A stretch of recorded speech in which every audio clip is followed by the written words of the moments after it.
All right, so number 7 is talking about correlation and the correlation coefficient. So basically, when I have two things that I'm mapping, whatever it is, we'll just call it x and y. Let's say the data looked like this.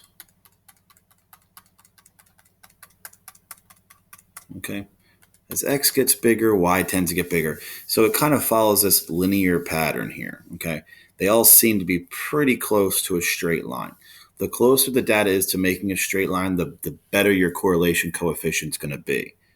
So R here would be pretty close to 1. We'll just say 0.91, whatever. I'm just making it up. The closer this is to 1, the closer this data is to exactly a straight line. If it was exactly a straight line, if I was trying to find the correlation coefficient for the red line, the red dots, since they're all on the same line, that would equal 1. Now, when do we get negatives? Well, you get negatives when there's a negative correlation. So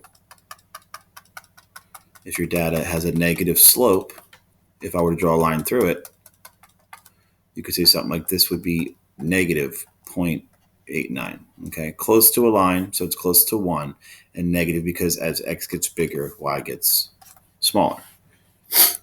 If you have just a bunch of dots all over the place, not really following a linear pattern, then your correlation coefficient is going to be really low. This is going to be like R is probably 0.04. Okay, the lower it is, the closer it is to 0, the less of a correlation there is between this x and y. So looking at this data, let's see here. We'll look at the correlation coefficients first and try and match them to the graphs. So let's look at C first, negative 9.6. Very close to linear, going in a negative slope. Very close to linear, going in a negative slope. This one's all scattered about, so this should have a low correlation coefficient. This is pretty linear and going in the negative direction. Scattered about, somewhat scattered, kind of following a linear pattern and going up. So it looks like our answer is going to be the second guy. So this will be C, negative 0.96.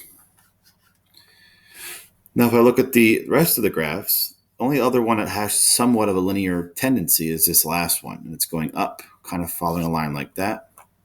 That's going to be this guy, 0.82. That's the next closest to 1. So this will be D. So now the last two are kind of tricky. One has a 0.18, but it's negative, so it has like a negative flow, and the other one has a 0.26.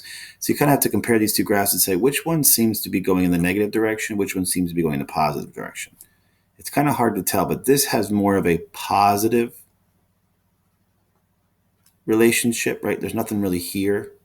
So it looks like we could start data down here, data up here. So it looks like we're going in the positive direction. So the two remaining possibilities, I think this would be B.